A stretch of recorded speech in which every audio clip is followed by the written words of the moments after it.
warahmatullahi wabarakatuh. Waalaikumsalam warahmatullahi wabarakatuh. Selamat pagi menjelang siang anak-anak kelas 8D. Ya. Bagaimana kabarnya hari ini? Baik. Ya. Oke. Hari ini kita akan membuat sebuah keyakinan kelas untuk kelas 8D. Ya. Sudah paham belum keyakinan kelas? Nah, keyakinan kelas itu adalah nilai yang harus menjadi pegangan kita untuk kelas kita supaya nanti ketika ke depan kelas kita itu memiliki sebuah keyakinan dan mampu bisa kita taati bersama-sama ya. Oke, ini saya membawa dua kertas ya. Silakan nanti ditulis keyakinan kelas apa menurut kalian yang sebaiknya perlu kita terapkan di kelas 8D itu ya. Oh iya. Saya bagikan dulu.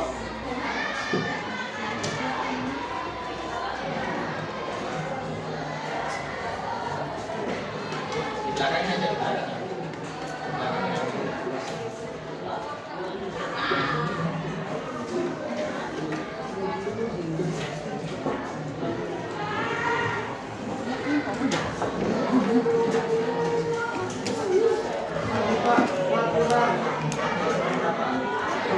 Warna pink Pak.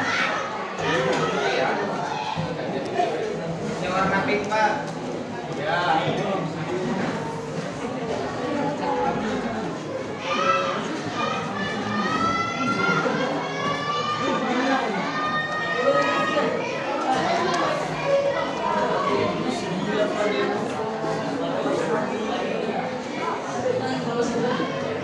Warna pink.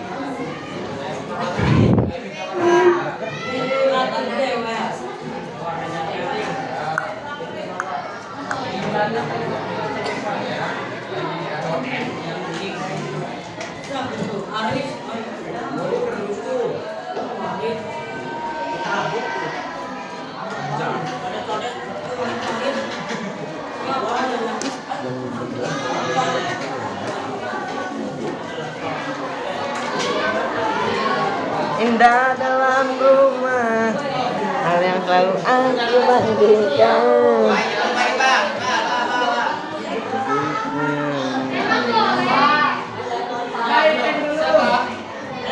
Kamu, Teguh, banyak kamu temennya, Go.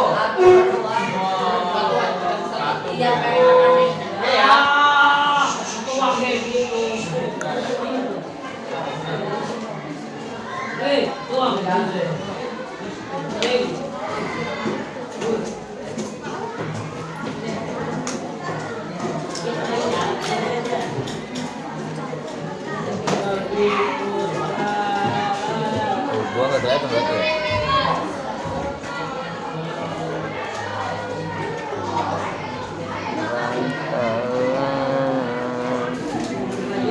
Cep, lihat lagi Cep, makanan ikannya Cep. Lihat makanan cananya. Kertas semua ya. Coba. Oke, berarti kalau sudah dapat kertas semua, silakan dari kalian menuliskan keyakinan kelas apa yang sebaiknya kita sepakati bersama. Silakan.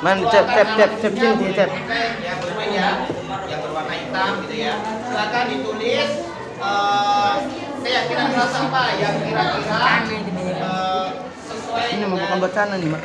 atau yang ingin kalian terapkan kelas 8D. Oke, itu ya. Makan enak kan? Berapa yang? 15 aja. Anjing harus 15. Boleh di 20 aja. Gimana? Jual ya. Udah rumput lu mas, kurang biar. Orang dia nggak punya ikan lagi. Bagi yang sudah menulis boleh kemudian menempelkan di depan sini. Dimanapun boleh, nanti kita akan bahas satu-satu. Silakan bagi yang sudah menulis. Apa aja boleh. Jadi misalkan kita pengen gimana, kelasnya itu pengen gimana gitu ya. Nanti kita cari temunya untuk merumuskan keyakinan kelas yang kita pengen buat. Silakan. Boleh. Yang sudah selesai boleh ditempel dimanapun. Ya, nanti kita baca bersama-sama. Boleh, silakan ditempel.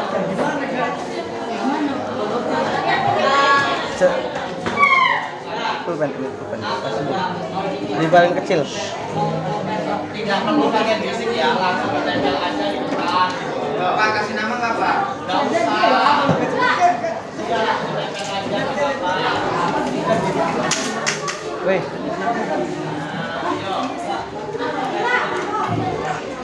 Tidak perlu kontak temannya juga kan keinginan kalian. Jadi pengennya kelas itu seperti yang tahu kan aja dalam bahasa jawab gitu ya.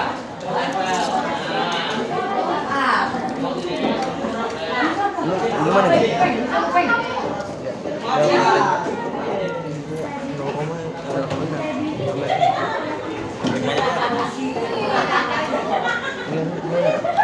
Gak ngerti sih. Coba kameranya bisa di bawah. Pada kameranya di bawah depan, di bawah depan. Lagi aja ya.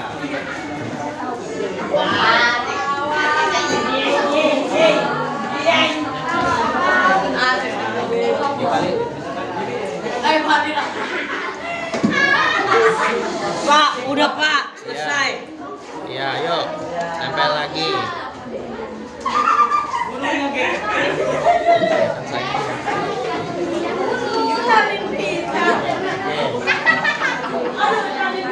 Tenang ya. Ada yang belum nempel? Ada yang belum? Wah.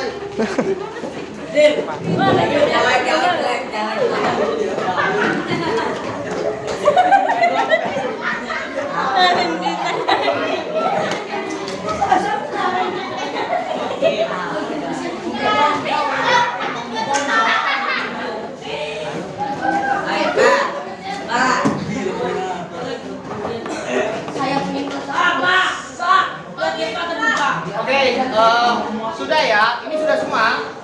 Oke, ini adalah keyakinan kelas yang pengen kalian buat ya. Yang pertama soal tadi harus bertanggung jawab. Berarti ada satu poin ya, kesepakatan keyakinan kelas kita. Keyakinan kelas kita saya rumuskan di sini. Nah, nanti ini mungkin ke depan akan kita buat sebuah cetakan yang bagus ya, dan nanti ada tanda tangan kalian karena ini usulan kalian, jadi bukan dari usulan saya, tapi saya beri kebebasan. Ya, silakan ditempel. Balik.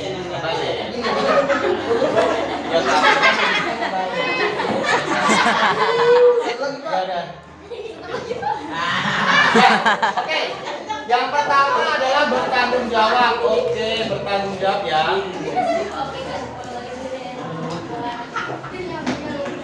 Nah, yang kedua itu adalah apa ini? Melakukan piket, itu termasuk bertanggung jawab, bayar uang kas, termasuk bertanggung jawab ya.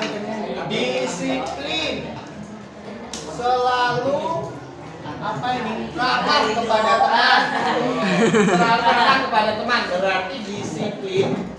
Ramah kepada teman itu termasuk kategori apa kira-kira? Saling Menghormati. menghormati dan menyayangi, benar nggak? Ya, saling menghormati. Nah, saling menghormati. Terus solidaritas yang tinggi itu siapa?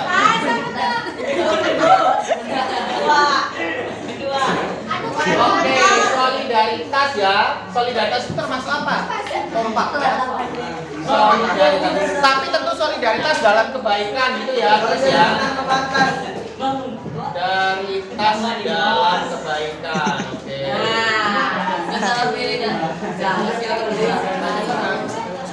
Terus apa lagi coba? Nih.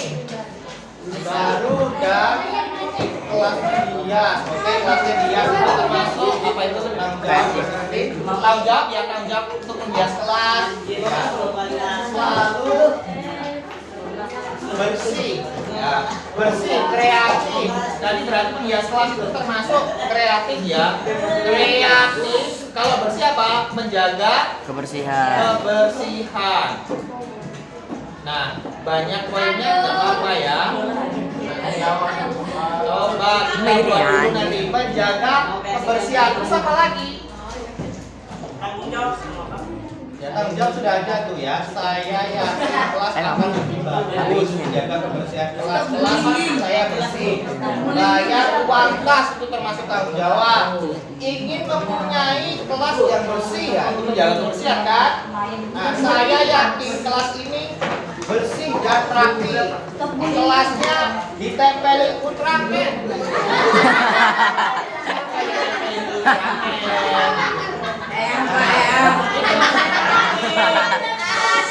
Kalau pengen Ultramannya nempel ya bapak cari Ultraman di mana sih? Ya, kelas kita mau tentram. Ya ini belum tentram ya. Belum. Dan kalau kita saling menghargai, solidaritas dalam kebaikan, insya Allah tentram itu ada gitu ya. Oke, stop bullying. Ya, stop bullying itu berarti maksudnya saling menghormati. Harusnya tambah satu dan menyayangi ya. Saling menyayangi ya. Kalian dengan teman kalian sayang kan? Ya. Karena supaya tidak ada bullying ya. Saling menghargai, sopan. Sopan bro. Kelas menjadi bersih, saling menghargai teman. Apa ini? Bayar uang kas. Saya ini kelas 8D bersih, menjadi orang yang disiplin, jujur, dan bertanggung jawab. Berarti ada satu kata yang belum ditulis apa? Jujur. Nah, ini keyakinan kelas 8D menjaga kebersihan, percaya diri, menghargai, dan menghormati. Oh, berarti ada satu lagi yang apa? Percaya diri. Oke, nom, bagus banget nih ya. Usulan dari kalian ya. Usulan dari kalian nih. Apa lagi nih? Membayar uang kas tepat waktu, disiplin ya. Melaksanakan piket sesuai jadwal. Nah, mau kelas ini selalu bersih. Ada lagi nih. Oke. Nah, kalau kita lihat anak-anak kelas 8D, semuanya ini kalau dirangkum menjadi 8 poin. Dan insya Allah mungkin kalau tidak hari Kamis atau pas ada jadwal saya Jumat itu ya. Oke, pas ada jadwal saya nanti, pas ada jadwal saya lagi, kita akan mencoba menyepakati keyakinan kelas kita. Ini sudah kita sepakati ya. Halo anak kelas 8D. Halo. Hai. Halo, halo. Hai. Hai. Halo. Oke, kita sudah sepakati ya keyakinan kelas kita ya. Oke, kalau kita sudah sepakati besok, karena ini kan belum kita buat tuh ya, kita akan buat desain kesepakatan atau keyakinan kelas kita buat desain keyakinan kelas kita, dan mohon dari para siswa-siswi kelas 8D nanti kesediaan untuk menempelkan tanda tangannya. Ya, tulis nama, tanda tangan, boleh cap jempol, boleh nggak Pak? Ya, nanti kita cap jempol aja ya, satu-satu. Berarti itu bentuk dari pengakuan keyakinan kelas kita yang harus kita sepakati secara bersama. Oke? Mau? Sepakat? Ini keyakinan kelas kita, sepakat? Ketok palu? Ketok palu? Dok, gitu ya. Oke, tepuk tangan untuk kita semuanya. Keyakinan kelas kita sudah kita buat dan harapannya kita menjadi yang harus kita lakukan ya, menjadi kesepakatan kita bersama, dan tidak boleh di antara kita nanti menyelisihi keyakinan kelas kita. Paham ya anak-anak ya? Karena ini dibuat dari kalian, oleh kalian, untuk kalian. Ya, jadi saya hanya mengantarkan kalian membuat keyakinan kelas gitu ya anak-anak ya. Sudah paham ya? Oke. Itu dulu terkait tentang keyakinan kelas kita, oke? Ya.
Setelah membuat keyakinan kelas, saya menjadi tahu nilai-nilai yang harus dijunjung di kelas saya. Terima kasih.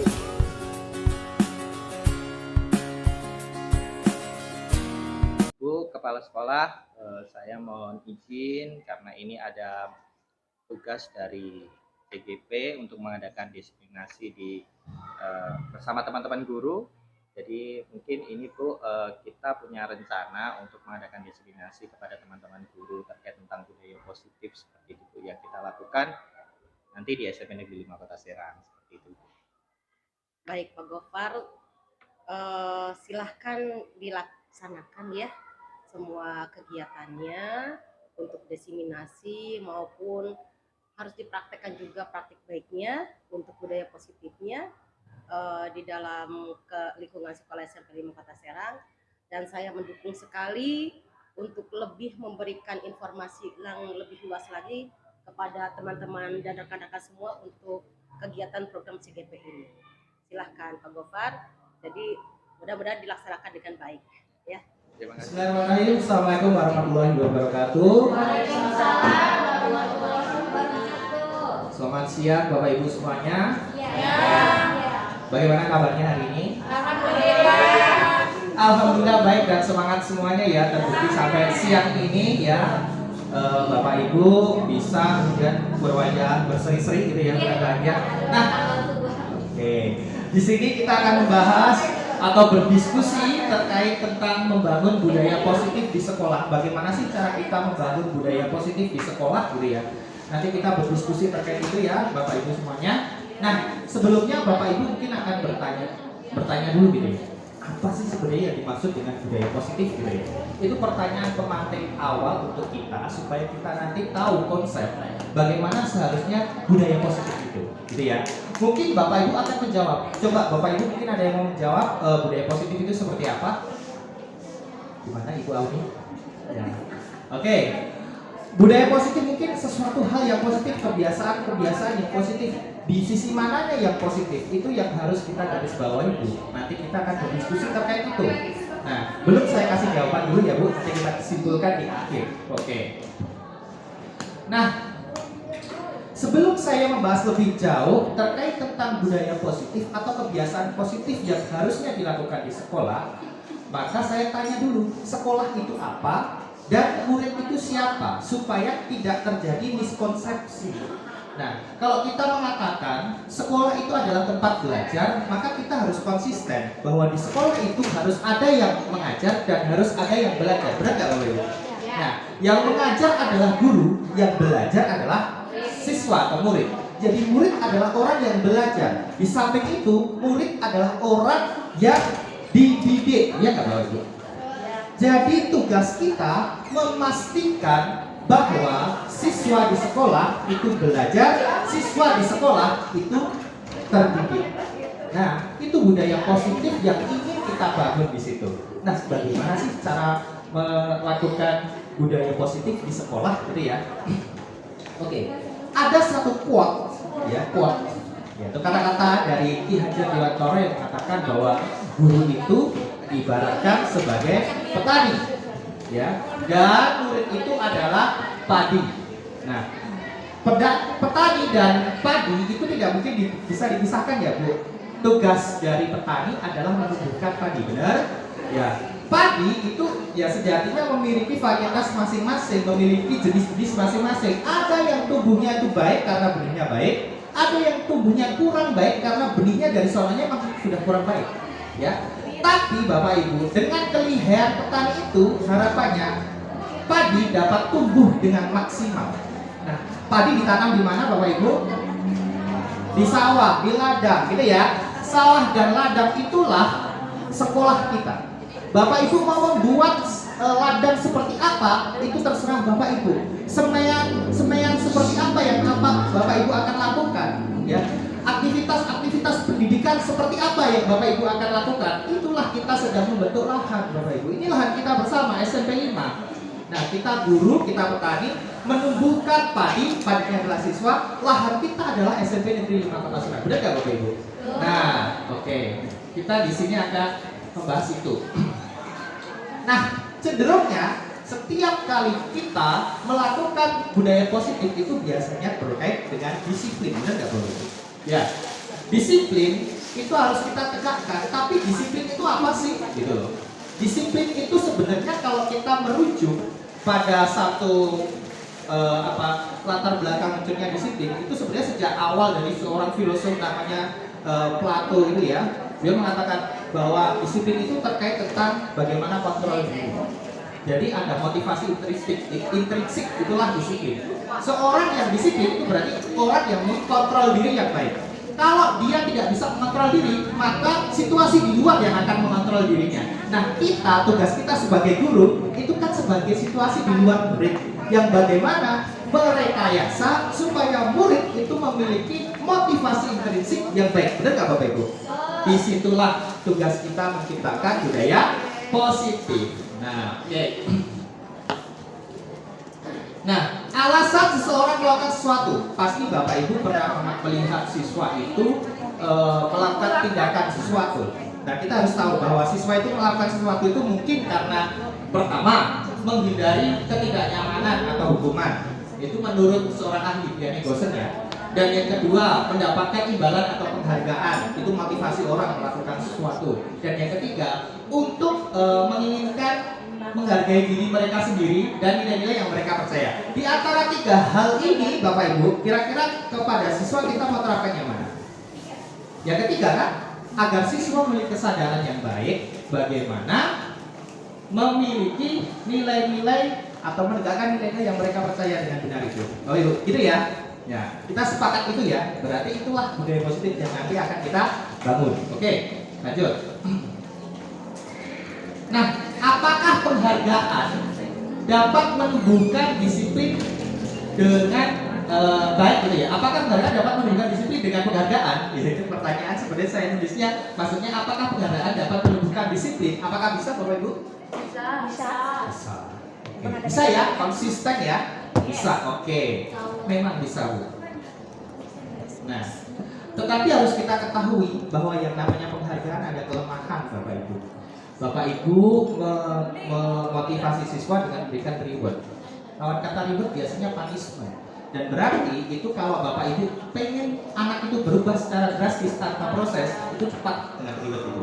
Makanya orang yang dikasih reward dengan orang yang tidak dikasih reward dengan motivasi intrinsik yang sudah ada dalam dirinya, pasti akan terbentuk lebih baik orang yang tidak karena reward itu Bapak Ibu. Makanya di sini ada kelemahan. Ini menurut beberapa ahli, ada penelitiannya dari Amerika Serikat Bapak Ibu ya. Oke, yang pertama ya, kelemahan penghargaan, pengaruhnya jangka pendek bukan jangka panjang. Ibu memberikan motivasi kepada anak, nah kalau kamu berbuat baik nanti saya kasih kamu apa? Roti misalkan, atau dikasih permen, atau dikasih apa ya namanya, uang gitu ya. Ketika nanti Bapak Ibu pas nggak punya uang, kira-kira anaknya mau berubah nggak? Enggak, saya mentaati Anda, saya mengikuti Anda karena saya berharap uang Anda. Kalau Anda tidak punya uang, ya jangan harap saya ikut Anda. Itu seperti itu. Kalau tidak dibangun dari motivasi intrinsik, maka terjadi kelemahan-kelemahan seperti itu. Banyak tuh, penghargaan tidak efektif, merusak hubungan, penghargaan mengurangi kecepatan, penghargaan menurunkan kualitas, mematikan kreativitas, penghargaan menghukum anak yang misalkan juara 1, Bapak Ibu kasih suatu hadiah yang luar biasa, itu menghukum nggak? Bapak itu mah anaknya pandai menghukum anak yang tidak dapat juara, benar nggak?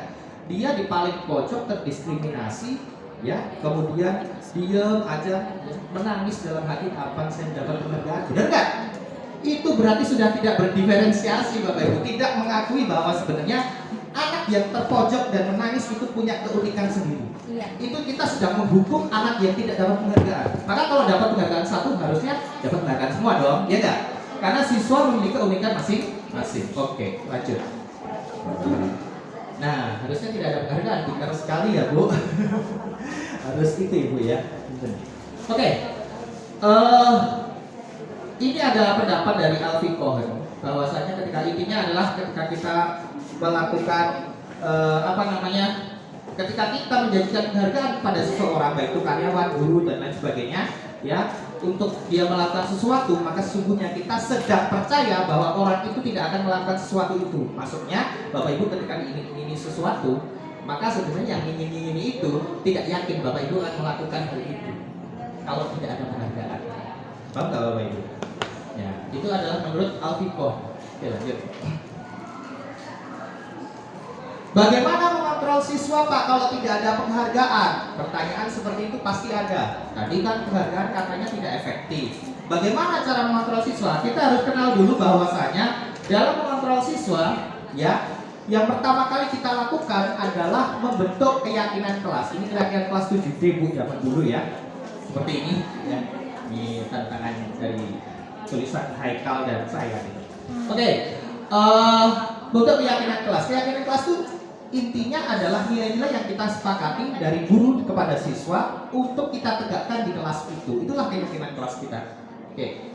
Dan buat keyakinan kelas mungkin kita di awal pembelajaran ini juga sudah melakukan atau membuat keyakinan kelas gitu ya. Nah, kita tahu juga, harus tahu pertama kita bentuk keyakinan kelas, dan kita harus tahu bahwasanya tiap orang itu melakukan sesuatu pelanggaran ataupun apa itu dilatar belakangi adanya usaha untuk memenuhi kebutuhan yang ada pada dirinya. Kebutuhan dari siswa itu ada 5. Yang pertama kebutuhan survive, itu bagaimana orang itu bisa bertahan hidup. Orang itu pertama kali yang diinginkan adalah dia bisa melanjutkan hidup, makan, minum itu pasti. Dan yang kedua ada kebutuhan untuk kasih sayang dan rasa ini diterima. Maka bullying itu akan merusak kasih sayang dan rasa diterima ini Bapak Ibu. Nah, kadang anak jadi nakal kan, kalau misalkan sering dibully temannya, pasti dia kalau di tempat lain bully orang lain juga. Karena tidak diterima di tempat itu. Ketiga, kebebasan. Anak yang sering tidur-tiduran di kelas, bosen, itu mungkin Bapak Ibu kita bisa koreksi. Mungkin ketika kita mengajar, metodenya itu kurang tepat. Jadi anak tidak bebas mengekspresikan diri. Itu harus kemudian difasilitasi Bapak Ibu. Terus kemudian kesenangan. Bapak Ibu saya yakin juga perlu ini ya, adanya kebutuhan kesenangan. Gak mungkin kan Bapak Ibu itu sepaneng terus deh, harus ketawa-ketawa gitu ya. Makanya kalau pas ini kadang-kadang pembelajaran dikasih sedikit guyonan gitu ya, atau game supaya tetap senang. Terus kemudian yang terakhir yaitu penguasaan. Anak yang sering bentak-bentak, itu sebenarnya pengen mendapatkan pengakuan atau validasi bahwa dia itu loh berkuasa gitu. Itu kebutuhan Bu. Jadi ketika misalkan dulu saya ketika sekolah gitu ya, saya pas itu ya jadi siswa baru sering dibentak sama kakak kelas saya zaman dulu. Ya, saya baru tahu ternyata kakak kelas itu sebenarnya butuh validasi pengakuan aja bahwa mereka itu kuasa loh. Gitu. Jadi kayak gitu aja. Sebenarnya Bapak Ibu kita harus tahu dulu itu latar belakang apa. Ketika orang melakukan sesuatu pasti ada alasan di balik itu atau kebutuhan yang ingin dipenuhi. Itu yang harus digarisbawahi Bapak Ibu. Lanjut. Oke. Dan kita sebagai guru harus mengetahui di mana kita menempatkan diri. Nah, ada 5 posisi kontrol kalau kita lihat bagaimana guru itu mengontrol siswa. Yang pertama itu penghukum, yang suka bentak-bentak, yang suka marah-marah, yang suka memberikan hukuman langsung kepada siswa, itu namanya tipe penghukum. Bener nggak kayak gitu Bapak Ibu? Halo Bapak Ibu, halo. Oh, ada yang benar, ada yang tidak. Boleh nggak kayak gitu Bapak Ibu? Ada yang enggak, ada yang boleh. Memang itu jawaban pasti berasal dari pengalaman ya Bapak Ibu, bahwa mungkin kalau anak nggak dibentak mungkin nanti nggak berubah. Nah, tapi kita harus tahu bahwa seperti itu sebaiknya diminimalisir atau perlunya dihilangkan kalau bisa. Tipe penghukum yang pertama.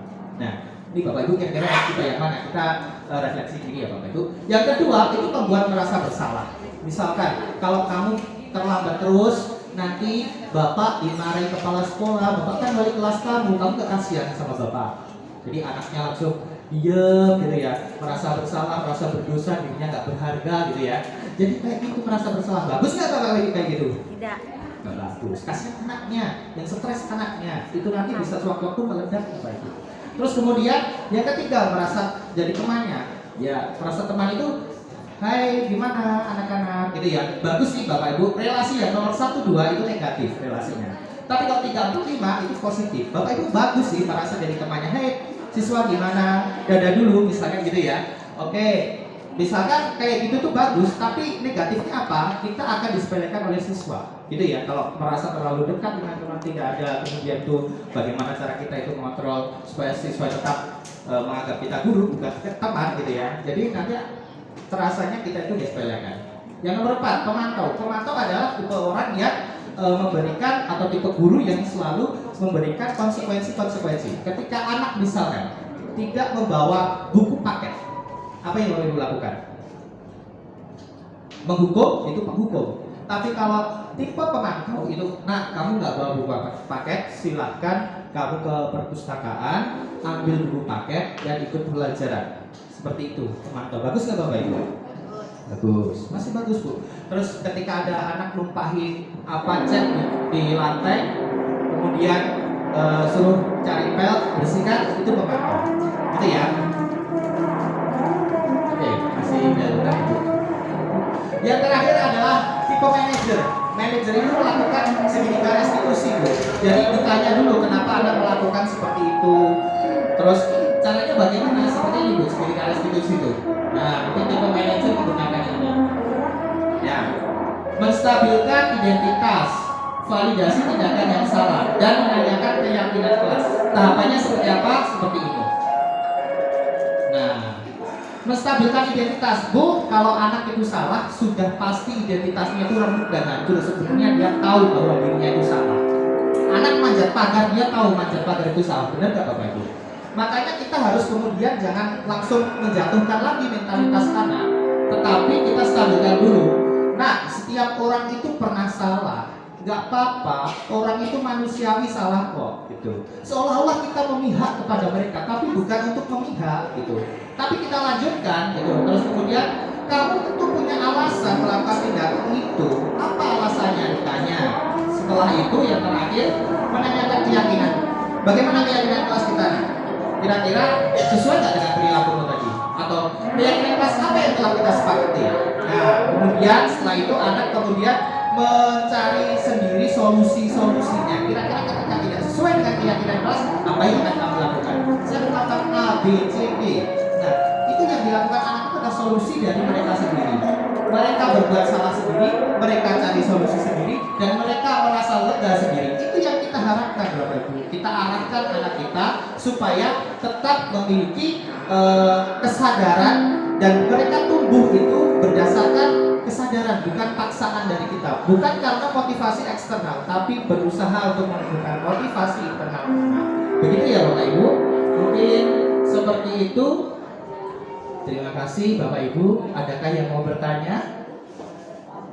Tidak ada ya Bapak Ibu. Kita diskusi aja nanti sambil jalan gitu ya. Oke, terima kasih atas waktunya Bapak Ibu. Semoga nanti ke depan kita dapat menerapkan budaya positif ini di sekolah SMP Negeri 5 Kota Serang. Dan kita mulai dari mana? Mulai dari diri kita sendiri, mulai dari sekarang, dan mulai dari hal-hal yang mudah dilakukan. Misalkan ketika kita masuk kelas, budayakan senyumnya.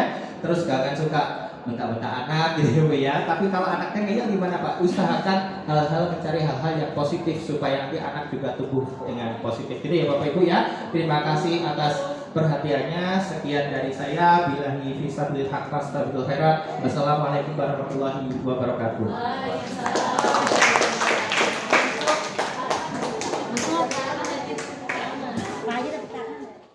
Saya Ita Cahyawati, Kepala Sekolah SMP 5 Kota Serang, sangat mendukung sekali untuk kegiatan program CGP yang dilaksanakan oleh Bapak Gofar Ismoyo Aji. Dan Bapak Gofar Ismoyo Aji sudah melaksanakan kegiatan-kegiatan untuk melakukan praktek baiknya, terutama dalam kegiatan untuk budaya positif. Sukses terus Pak Gofar untuk CGP-nya, selalu semangat dan jadilah guru yang tergerak, bergerak, dan menggerakkan. Sukses, semangat. Mendengarkan penjelasan dari Pak Gofar, saya jadi tahu betapa pentingnya budaya positif untuk diterapkan di sekolah. Bagaimana kita bisa membentuk karakter siswa dengan membuat budaya positif di sekolah.